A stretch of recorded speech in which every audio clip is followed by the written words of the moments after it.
Metre second, 20 Newton प्रति metre square ये होगा। अगला क्वेश्चन है बच्चों, तारे क्यों टिमटिमाते हैं? तो तारे टिमटिमाने का क्या कारण है? ये जो 4 आंसर दिए गए हैं इनमें से जो पहला आंसर है अपवर्तन के कारण, दूसरा है परावर्तन के कारण, तीसरा है ध्रुवण के कारण, चौथा है प्रकीर्णन के कारण। तो बच्चों तारे टिमटिमाने का जो प्रमुख कारण होता है वो होता है अपवर्तन के कारण। तो इस तरीके से इसका पहला ऑप्शन सही हो जाएगा। नेक्स्ट क्वेश्चन है बच्चों, स्वस्थ आंख से किसी वस्तु को स्पष्ट रूप से देखने के लिए न्यूनतम दूरी कितनी होनी चाहिए, यानी कम से कम कितनी दूरी होनी चाहिए? 35 सेंटीमीटर या फिर 15 सेंटीमीटर, 25 सेंटीमीटर या फिर 25 मीटर? तो बच्चों इसका जो सही आंसर है वो है 25 सेंटीमीटर दूरी होनी चाहिए। आगे बढ़ते हैं। नेक्स्ट क्वेश्चन है बच्चों, विद्युत धारा मापते हैं, विद्युत धारा किससे मापते हैं? वाट में, एम्पियर में, कूलाम्ब में या फिर वोल्ट में? तो बच्चों इसका जो सही आंसर है ऑप्शन नंबर 2, विद्युत धारा जो होती है वो एम्पियर में मापी जाती है। आगे बढ़ते हैं बच्चों, एक चित्र दिया गया है, दिए गए विद्युत परिपथ के चित्र में प्रतिरोध तार कौन सा होगा? तो बच्चों इसमें प्रतिरोध तार पूछा गया है। ऑप्शन नंबर ए है 1 है डी, ऑप्शन नंबर 2 है बी, ऑप्शन नंबर 3 है सी और ऑप्शन नंबर 4 है ए। तो बच्चों इसका जो सही आंसर होगा वो होगा ऑप्शन नंबर 4, आंसर होगा ए, यानी कि ये जो होता है ये प्रतिरोध तार होगा। आगे बढ़ते हैं। नेक्स्ट क्वेश्चन है, अदीप्त वस्तु का उदाहरण है। ऐसी वस्तुएं कौन सी हैं जो कि अदीप्त होती हैं? और इसमें से हम लोग देख लेते हैं। पहला ऑप्शन है दर्पण, यानी कि जो आईना होता है, दूसरा है बल्ब, तीसरा है लैंप और चौथा है तारा। तो इनमें से जो अदीप्त वस्तु का उदाहरण है वो है ऑप्शन नंबर 1, दर्पण। तो दर्पण जो होता है ये अदीप्त है, बाकी सभी चीज़ें दीप्त हैं। नेक्स्ट क्वेश्चन है, कैंची किस प्रकार का लीवर होती है? यानी कैंची जो है किस प्रकार का लीवर होती है या फिर उत्तोलक होती है? तो बच्चों इसका सीधा सा आंसर है ये प्रथम प्रकार का जो है लीवर होती है। आगे बढ़ते हैं। नेक्स्ट क्वेश्चन है, उत्प्लावन सिद्धांत की खोज किसने की थी? तो बच्चों उत्प्लावन सिद्धांत की खोजकर्ता पूछा गया है। ऑप्शन पहला आर्किमिडीज, दूसरा है न्यूटन, तीसरा है गैलीलियो और चौथा है एडिसन। बच्चों उत्प्लावन जो बल था उस सिद्धांत की खोज करता थे आर्किमिडीज। तो इस तरीके से इसका पहला ऑप्शन बिल्कुल सही हो जाएगा। अगर हम बात करें एडिसन की तो इन्होंने विद्युत बल्ब का आविष्कार किया था। नेक्स्ट क्वेश्चन है बच्चों, एक प्रकाश वर्ष की दूरी क्या होती है? एक प्रकाश वर्ष की दूरी पूछी गई है, तो ये आप सभी लोग इसको याद कर लीजिए। इसका ऑप्शन नंबर 3 सही है, 9.46 × 10⁻12 किलोमीटर। ये ऑप्शन बिल्कुल इसका सही होगा। नेक्स्ट क्वेश्चन है बच्चों, मार्स गैस इनमें से कौन सी है?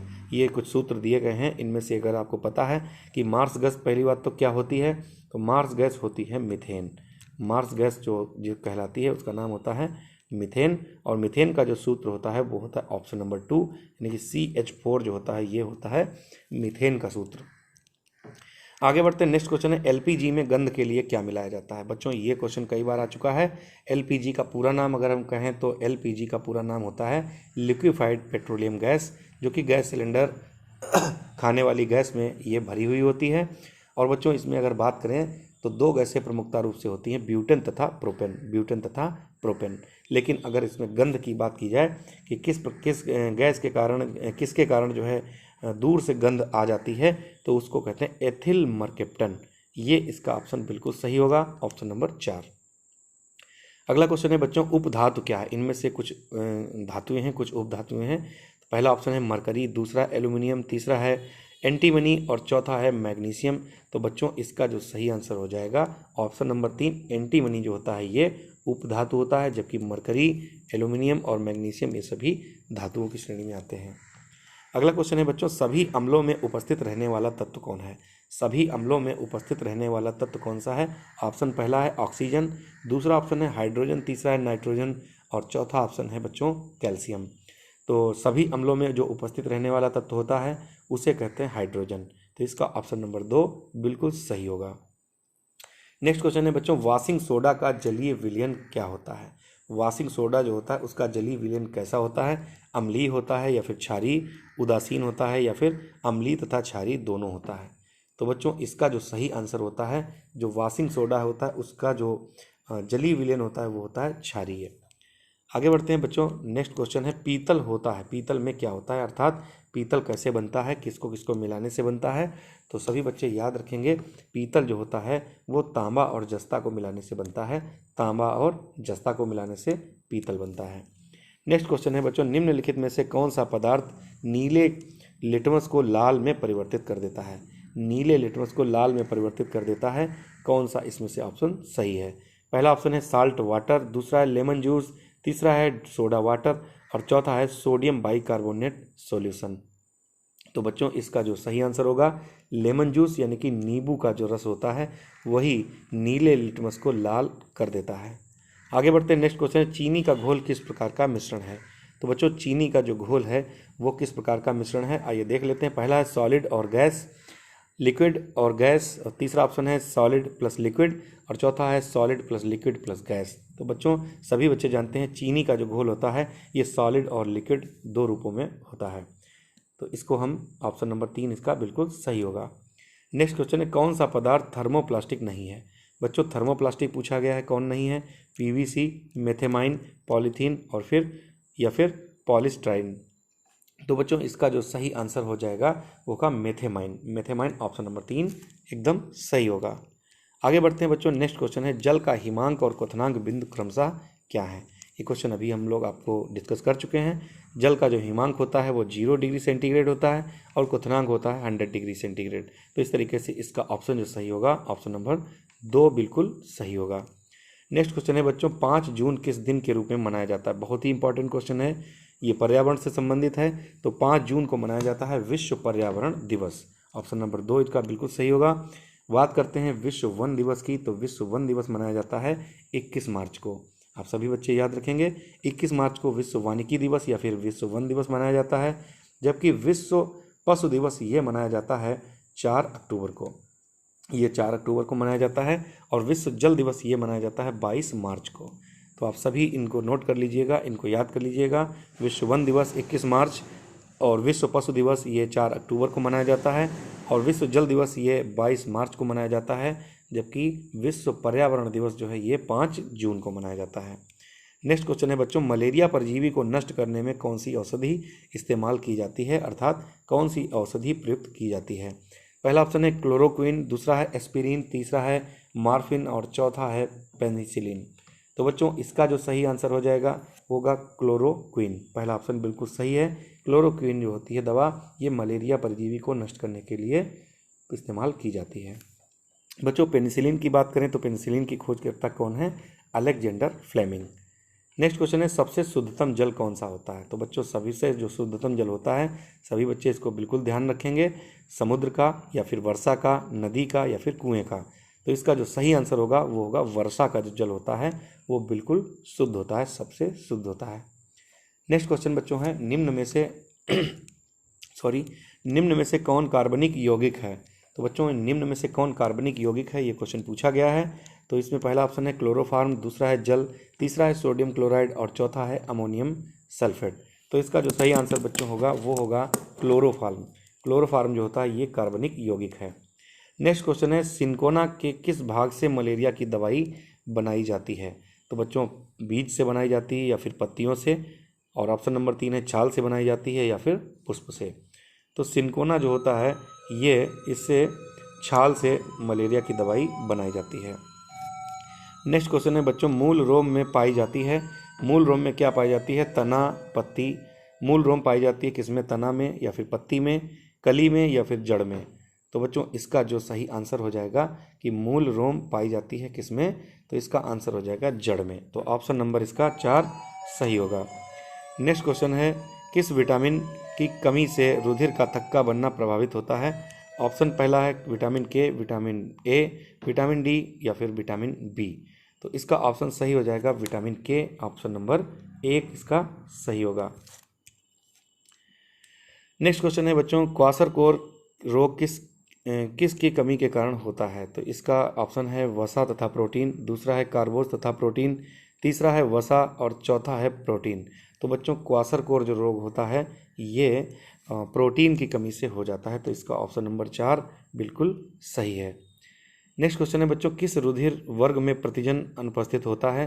तो इसमें ऑप्शन देख लेते हैं। पहला ऑप्शन है बी और दूसरा ऑप्शन है ए और तीसरा ऑप्शन है ए बी और चौथा ऑप्शन है ओ। तो बच्चों जो प्रतिजन होता है, एंटीजन होता है, वो किसमें नहीं होता है? इसका सही आंसर है ऑप्शन नंबर 4, यानी कि जो O होता है उसमें ब्लड ग्रुप O होता है, इसमें एंटीजन नहीं होता है, इसीलिए ये जो है सर्वदाता होता है, यानी कि O ग्रुप वाले लोग सभी को ब्लड डोनेट कर सकते हैं, ब्लड दे सकते हैं।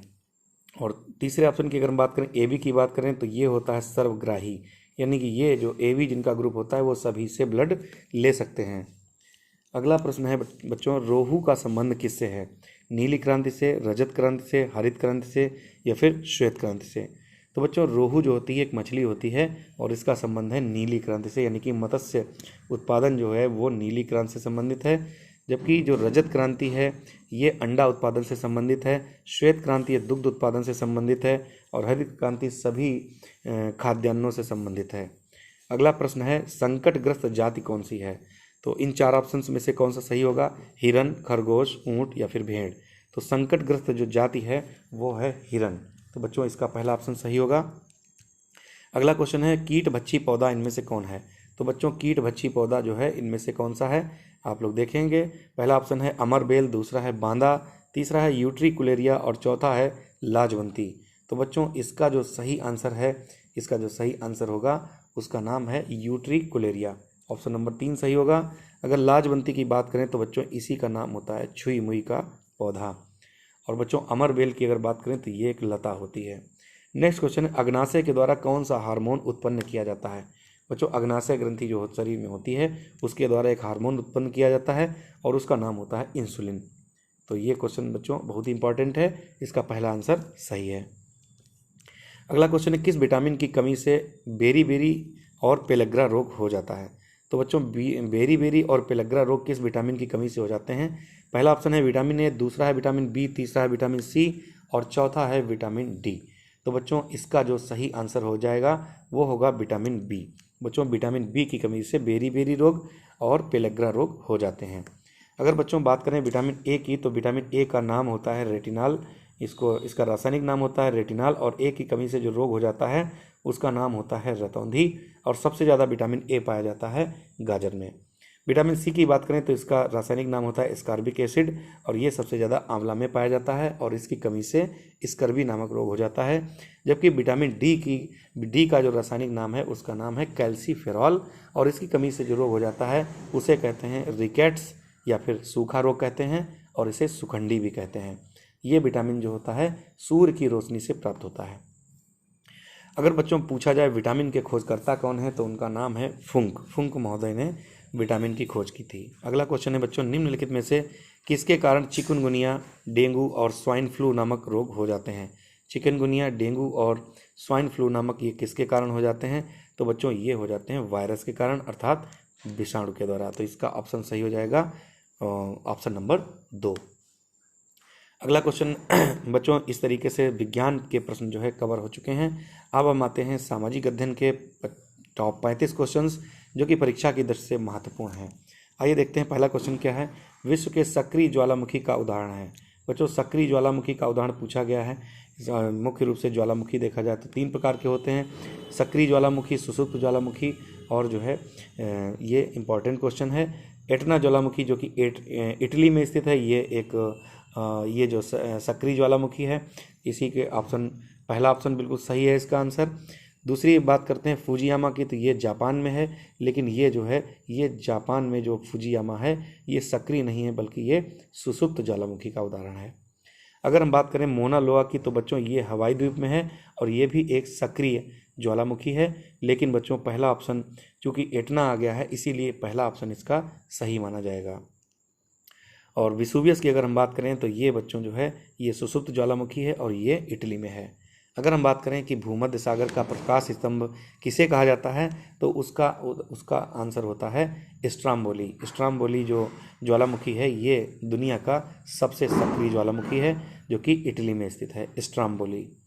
नेक्स्ट क्वेश्चन है बच्चों, पवन द्वारा निर्मित स्थलाकृति कौन सी होती है? ये क्वेश्चन बहुत इंपॉर्टेंट है, कई बार पूछा गया है। पवन द्वारा जो निर्मित स्थलाकृति होती है उसको कहते हैं छत्रक शिला। ऑप्शन नंबर 3 इसका बिल्कुल सही होगा। अगला क्वेश्चन है बच्चों, निम्नलिखित में से कौन सा सुमेलित नहीं है? इसमें सुमेलित नहीं पूछा गया है, कौन सा मिलान सही नहीं है? पहला रावत भाटा राजस्थान, ये बिल्कुल सही है। दूसरा है नरोरा उत्तर प्रदेश, ये भी सही है। और कलपक्कम तमिलनाडु, ये भी सही है। कैगा उड़ीसा, ये उड़ीसा सही नहीं है, बल्कि कैगा जो प्लांट है ये कर्नाटक में स्थित है। तो इस तरीके से इसका जो ऑप्शन सही होगा वो होगा ऑप्शन नंबर 4, यानी कि यही ऑप्शन जो है सुमेलित नहीं है। अगला क्वेश्चन है बच्चों, उत्तरी भारत में गर्मी के मौसम में चलने वाली हवा को क्या कहते हैं? उत्तर भारत जो है इसमें अगर गर्मी के मौसम में कोई हवा चल रही है उसको कहा जाता है लू। तो इसका ऑप्शन नंबर 4 सही होगा। जबकि काल बैसाखी जो है ये पश्चिम बंगाल में चलने वाली तेज हवाएं हैं। नेक्स्ट क्वेश्चन है बच्चों, कंचनजंगा शिखर की ऊंचाई पूछी गई है। कंचनजंगा जो कि भारत की सबसे ऊंची चोटी है, इसकी जो ऊंचाई है वो है 8,586 मीटर। तो इसका पहला ऑप्शन बिल्कुल सही है, 8,586 मीटर ये कंचनजंगा की ऊंचाई है। बच्चों कंचनजंगा की अगर बात करें तो कंचनजंगा शिखर जो है ये सिक्किम में स्थित है। अगला क्वेश्चन है, विश्व का सबसे छोटा महाद्वीप कौन सा है? तो बच्चों सबसे बड़ा महाद्वीप है एशिया महाद्वीप, जबकि सबसे छोटा महाद्वीप है ऑस्ट्रेलिया महाद्वीप। ये आप लोग याद रखेंगे। और ऑस्ट्रेलिया महाद्वीप भी एक ऐसा महाद्वीप है जो कि देश भी है और महाद्वीप भी है। आइए चलते हैं नेक्स्ट क्वेश्चन पर। निम्नलिखित में से कौन सुमेलित नहीं है? तो बच्चों इसमें भी पूछा गया है सुमेलित नहीं है। तो देखते हैं, सोना जो है ये कोलार की खान कर्नाटक में है, वहाँ से प्राप्त होता है, ये तो कथन सही है। तांबा सिंहभूमि दूसरा है। हीरा पन्ना, हीरा जो है ये इसकी खानें पन्ना मध्य प्रदेश में है, ये भी सही है। और जो चांदी है, चांदी जो है खेतड़ी में नहीं पाई जाती है, बल्कि चांदी जो है जावर की खानों में पाई जाती है, और जावर की खानें राजस्थान में हैं बच्चों। तो इस तरीके जो सुमेलित नहीं है उसका ऑप्शन 4 बिल्कुल सही है। और तांबे की अगर बात करें तो तांबा जो है बच्चों, तांबे की अगर हम बात करें तो तांबा जो होता है ये सिंह भूमि में पाया जाता है। चलते हैं बच्चों नेक्स्ट क्वेश्चन की ओर। जो नेक्स्ट क्वेश्चन है, सॉरी बच्चों ये क्वेश्चन मिस्टेक हो गई है, इसको हम फिर से देख लेते हैं। निम्नलिखित में से कौन सुमेलित नहीं है? तो इसका जो सही आंसर हो जाएगा बच्चों वो होगा ऑप्शन नंबर 3 तांबा। तांबा जो होता है ये खेतड़ी राजस्थान में पैदा होता है, वहाँ पर इसकी खानें हैं, इसीलिए इसका आंसर 3 सही है। चांदी जो है, चांदी ये राजस्थान में पैदा होती है, लेकिन इसकी कुछ खानें उसमें क्या कहते हैं जावर में भी पाई जाती हैं। तो इस तरीके से इसका आंसर 3 सही हो जाएगा। आगे बढ़ते हैं, नेक्स्ट क्वेश्चन है, विश्व का सबसे बड़ा मरुस्थल कौन सा है? विश्व का जो सबसे बड़ा मरुस्थल है उसको क्या कहते हैं? पहला ऑप्शन है कालाहारी मरुस्थल, दूसरा है थार मरुस्थल, तीसरा है सहारा मरुस्थल और चौथा है अटाकामा मरुस्थल। तो बच्चों इन 4 ऑप्शन में से जो सही आंसर है वो है सहारा मरुस्थल, जो कि अफ्रीका में स्थित है। ये विश्व का दुनिया का सबसे बड़ा मरुस्थल है। कालाहारी की बात करें तो ये उत्तरी अफ्रीका में स्थित है, और थार की बात करें तो ये भारत के अंदर राजस्थान में स्थित है, और अटाकामा की बात करें तो ये चिली में स्थित है। नेक्स्ट क्वेश्चन है, विश्व का सबसे बड़ा महासागर कौन सा है? दुनिया का सबसे बड़ा महासागर बच्चों पूछा गया है, सभी बच्चे इसको अच्छे से जानते हैं। दुनिया का सबसे बड़ा महासागर जो है वो है प्रशांत महासागर। इस तरीके से इसका ऑप्शन 3 सही हो जाएगा। और इसी प्रशांत महासागर में दुनिया की सबसे गहरी गर्त यानी कि खाई भी है, जिसका नाम है मेरियाना। आगे बढ़ते हैं, नेक्स्ट क्वेश्चन है, कौन सी नहर उत्तरी अमेरिका और दक्षिणी अमेरिका को अलग करती है?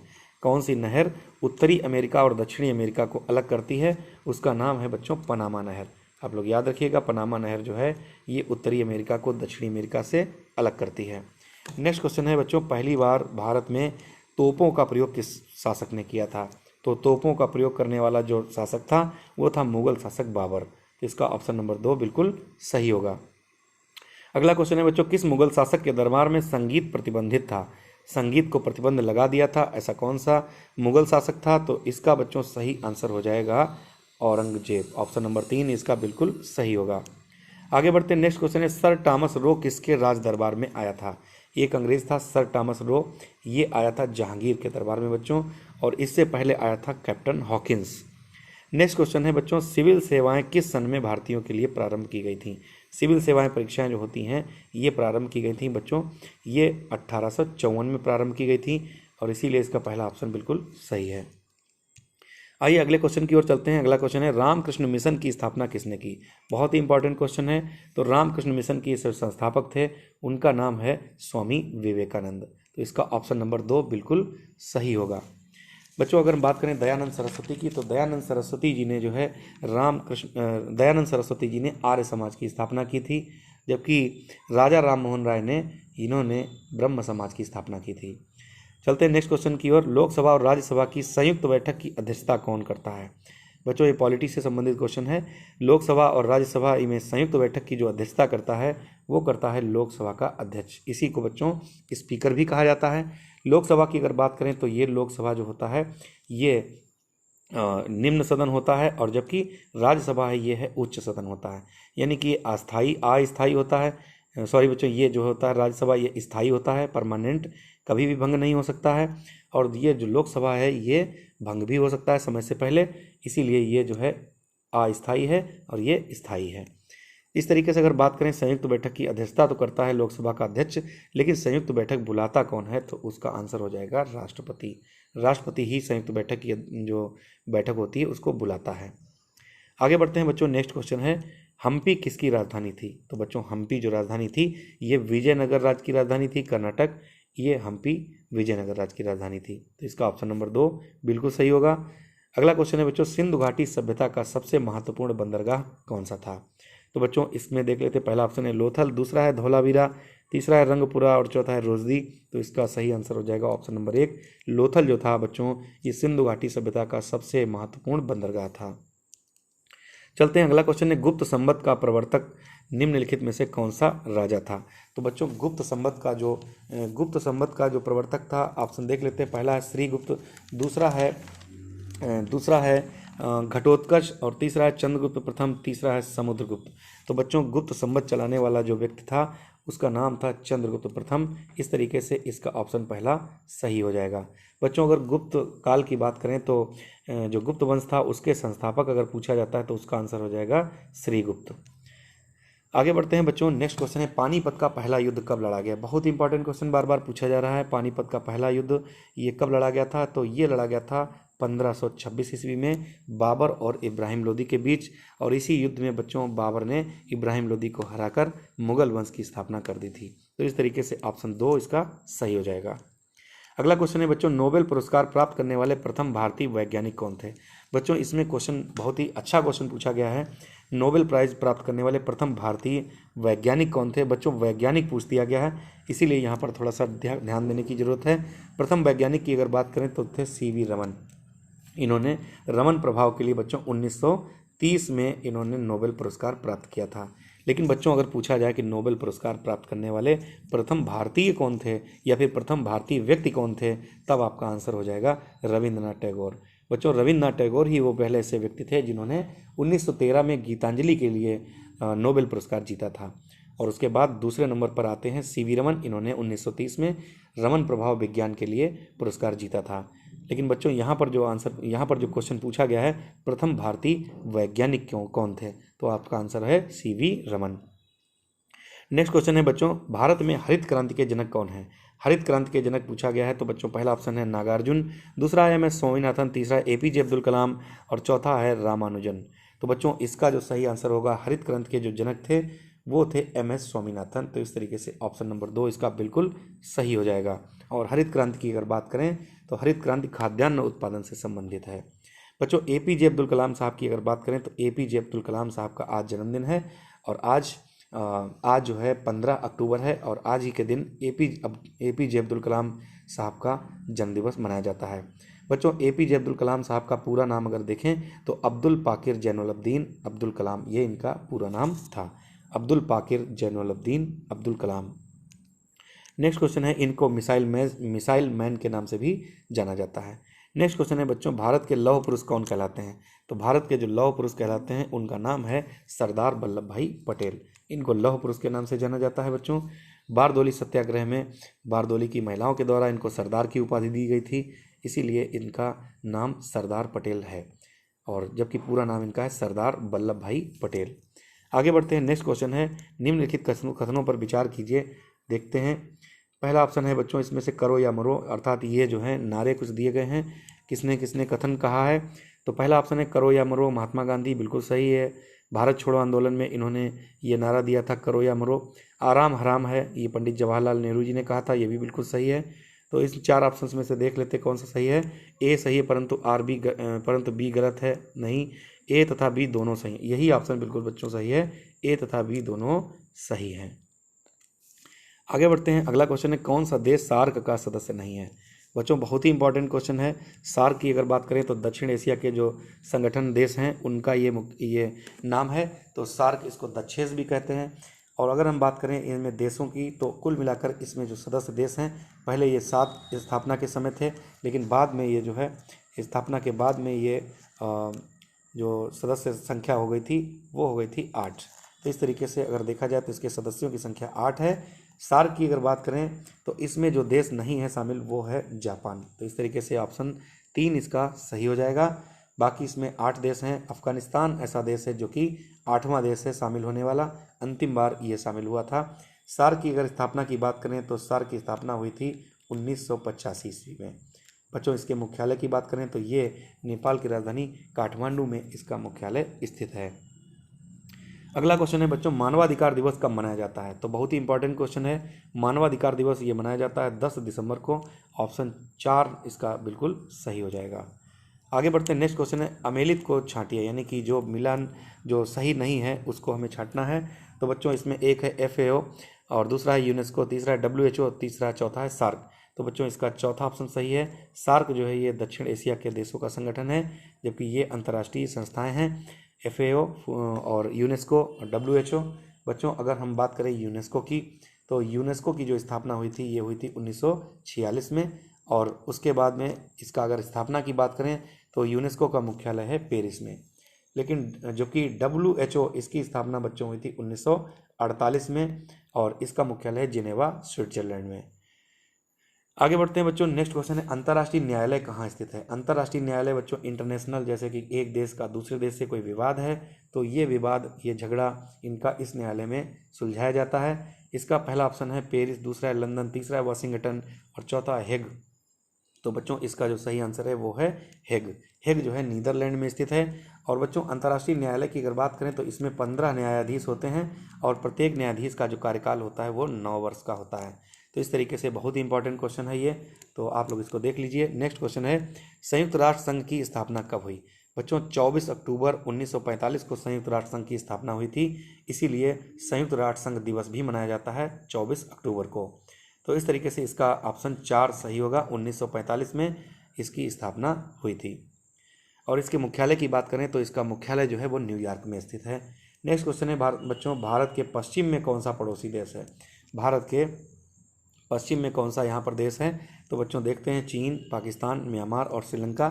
सब बच्चे जानते हैं कि भारत के पश्चिम में पाकिस्तान है, तो इसका ऑप्शन नंबर 2 बिल्कुल सही होगा। आगे बढ़ते हैं। नेक्स्ट क्वेश्चन है बच्चों, भारत सरकार ने सूचना का अधिकार यानी कि RTI अधिनियम कब पारित किया था? तो बच्चों ये इंपॉर्टेंट क्वेश्चन है। RTI अधिनियम पारित हुआ था अक्टूबर 2005 में। इस तरीके से इसका ऑप्शन सही होगा बिल्कुल, ऑप्शन नंबर 3। नेक्स्ट क्वेश्चन है, निम्नलिखित में से मानव निर्मित आपदा कौन सी है? मानव के द्वारा निर्मित एक आपदा कर दी गई है, उसका नाम है, पहला ऑप्शन है बाढ़, दूसरा चक्रवात, तीसरा है बम विस्फोट, चौथा है सूखा या दुर्भिक्ष यानी कि अकाल। तो इसमें जो ऑप्शन सही होगा, मानव के द्वारा निर्मित आपदा है बम विस्फोट। तो तीसरा ऑप्शन बिल्कुल सही होगा। चलते हैं, जल्दी ही ख़त्म करते हैं इसको भी। नेक्स्ट क्वेश्चन है, फ्रांस के किस शहर में एफिल टावर अवस्थित है? बच्चों एफिल टावर जो है ये कहाँ स्थित है? तो फ्रांस के पेरिस में ये स्थित है। ऑप्शन नंबर 3 इसका बिल्कुल सही होगा। अगला क्वेश्चन है बच्चों, वेदों की ओर लौटो ये नारा दिया था किसके द्वारा दिया गया था? तो पहला ऑप्शन है राजा राम मोहन राय, ये बिल्कुल गलत है। द्वारिकानाथ टैगोर, ये भी गलत है। चंद्रशेखर देव, ये भी गलत है। और दयानंद सरस्वती का ये बिल्कुल सही है।